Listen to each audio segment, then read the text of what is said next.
welcome to another edition of Sega Sundays. My name is Justin Towell, aka Cat Gone Crazy. Now today we're playing a Dreamcast curio. This is Zombie Revenge. And the revenge part comes from the House of the Dead, right? It's the zombies getting revenge after the events of the House of the Dead, I assume. You can get to the Curian Mansion later in the game. So it really is a proper spin-off from that series, but it plays like Streets of Rage, but with more weapons in it than Streets of Rage. You get a handgun for starters. And I'm going to play this through a PAL Dreamcast with a DC digital HDMI upgrade. So you've got VGA here. And I'm also using the Sega arcade stick, the official one. So before today, I'd never used it with this game.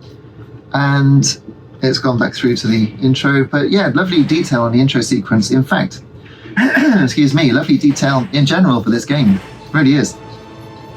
There's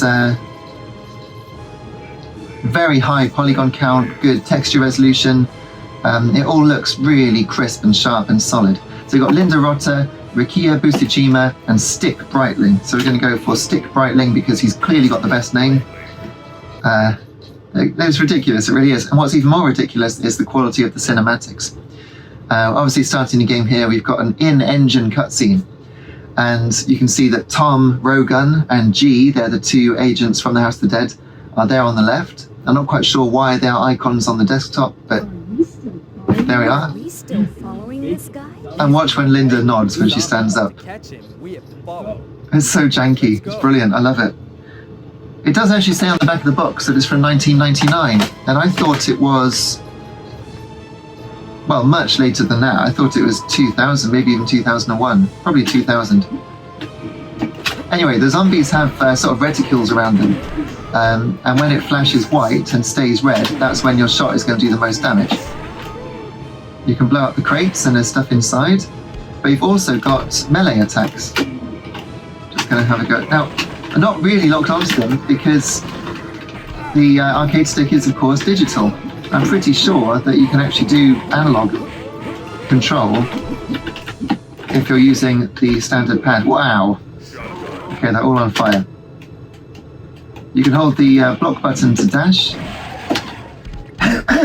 Excuse me. And the antidotes give you a little bit of health back, but they tend to give you health back that you've already lost and can reclaim. He's using it like a Tommy gun. Now there's supposed to be grab moves, but I just can't work out how to do them.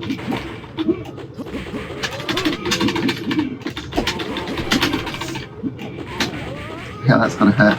So Stick is changing colour because he's losing health. If I pick up the antidote, yes, it does save the health that you're losing. Here, take this. A man with golden eyes said to give. So she's got loads of polygons around her eyes, which lets you have proper facial animation, which is really rare on a Dreamcast game. Let's go back outside. Now it's all against the clock. I presume because this was an arcade game. I've never seen the arcade version. And here's the first boss. Apparently you can actually grab the bar out of him, but I haven't done that recently.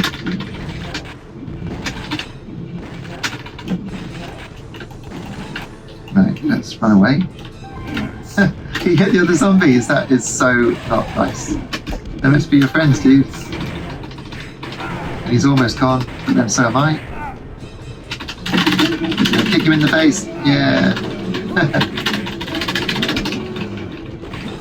Oh, I defeated him, but I don't know if I'm out.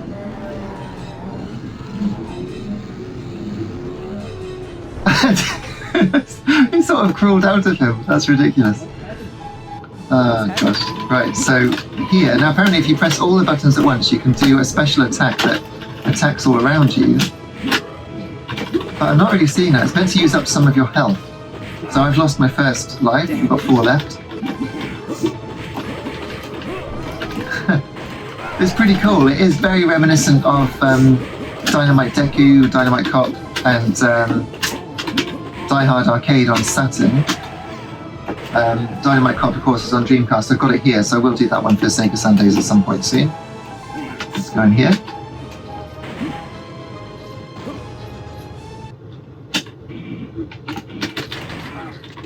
And there is actually a block move, so you can block an incoming attack like this. Ah, well, he's not going to attack. That would help if he did. So I've got to check the content of the disc, so let's do that. Yes, I know there's no time.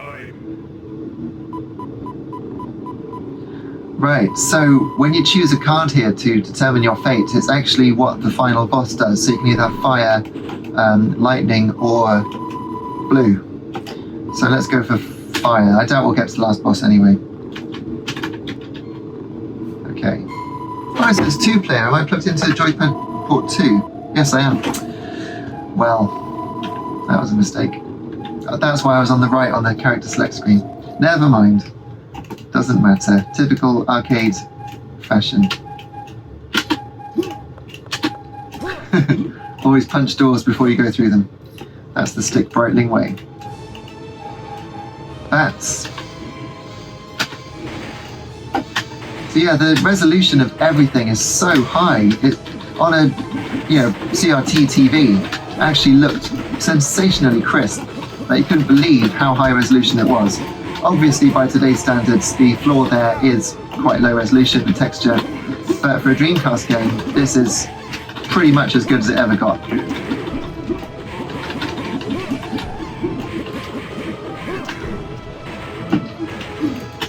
There's a machine gun. Ah, that's a hold. Now, how did I trigger that? Okay. Ouch, that has got to hurt.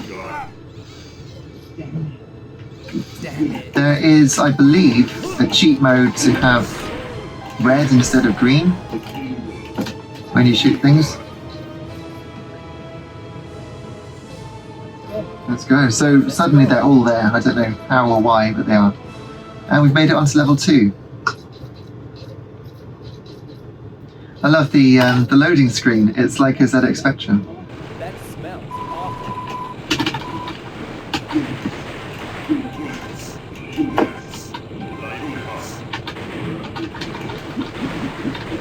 You can't punch them until they've come up.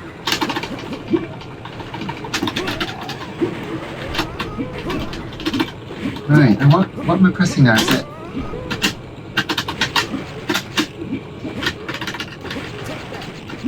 Huh, I don't know.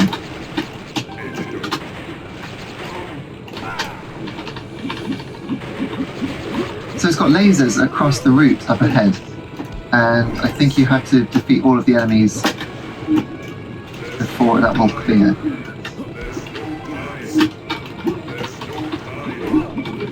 Okay, surely. There we go.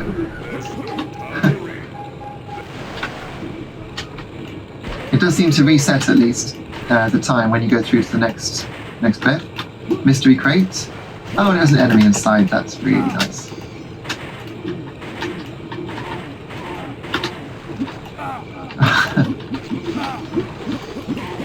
But it's fun. I gotta say, it's definitely fun. Let me know in the comments what you think. If it's one that you played.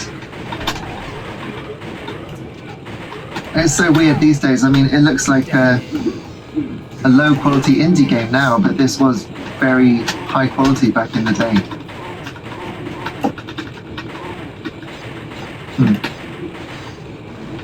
I must say though, it doesn't really feel like Sega. Can we go through here? Yes. Aha! Secrets. Oh yeah, dual handguns. What else have we got here? Let's go for the dual handgun.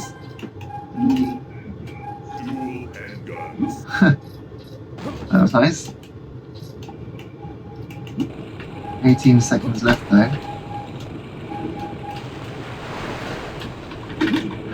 Yeah, that is cool. Very, very cool. John Woo style.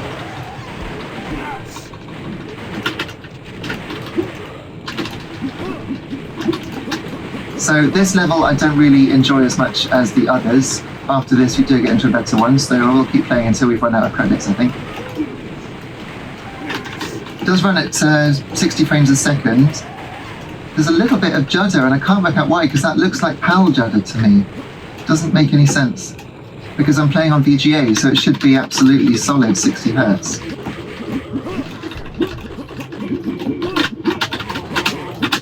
Ah, okay, that's the special move, a bit like in Streets of Rage, where it damages everything, including you. Let's try again. There we are. Right. But you do get life up, so that helps. And all the characters do actually have special moves that you can access with the hold function. I'm just finding it a bit difficult to do that for some reason. There's dual handgun skin. Can I get them back? Yeah. But what am I aiming for? Is it? Oh, okay. Ow. Oh, my handgun's gone flying. Oh, that's alright. I'll leave them.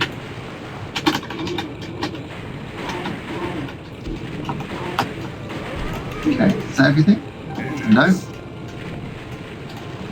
Ah. Okay. There's no time. I know there's no time. I don't know why it's got to have such a strict time limit. Yes, okay. Not sure what that is at the bottom there. Oh, it's my points. Another boss. That looks quite cool. That's a lot of... Wow, 2 of them. There's loads of polygons in those.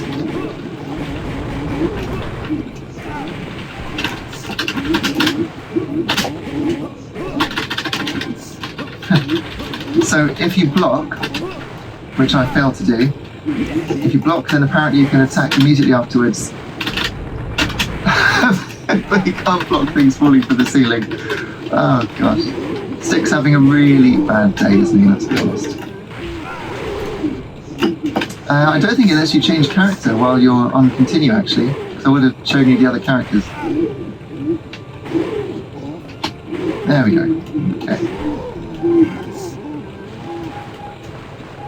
Right, we're getting near the end of the sewer. There's an axe over there.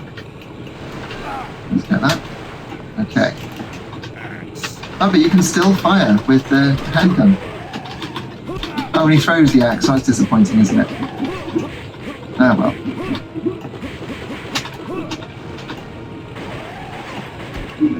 And presumably you can run out of bullets. I see it there on the top right, underneath the health bar. How many bullets I've got left.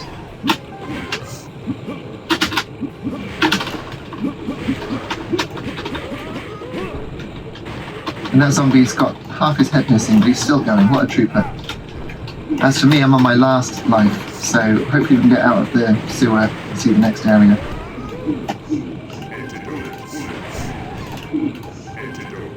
Look at all the rats. Again, that's loads of polygons for the Dreamcast, and it's coping very well. Cool. I wouldn't stand there with all those rats, because they're going to run up your legs, aren't they? Get in your hair.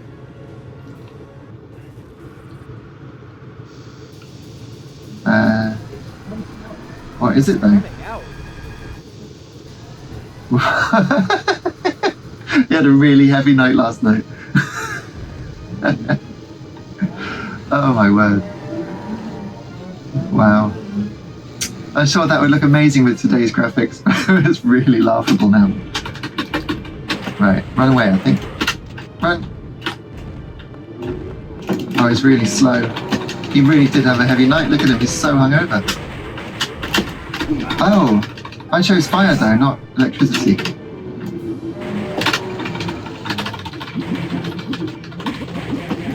Oh, and he can teleport.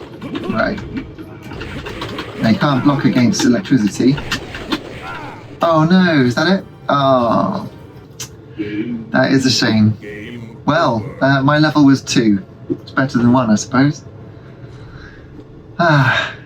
And then you get this sequence where... Is it Linda who turns into a zombie, or is it someone else? Someone does. Or is it Stick?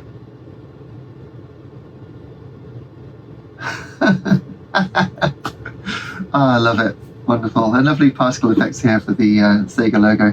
So I think we'll leave it there for that one. That was Zombie Revenge. I mean, it's just completely ridiculous.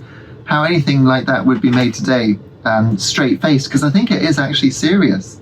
I think they've tried to make it serious, but it's just so funny. Anyway, yeah, later on you do get some cool bits with fire everywhere, and there is a flamethrower at one point. So yeah, some pretty cool stuff to find, and you can play it in 2-player as well, and that's a good laugh. But yeah, I think that's all for this one. So have a look at the playlist, and I'll see you again soon. Thanks so much for watching Sega Sundays. See you next time. Cheers.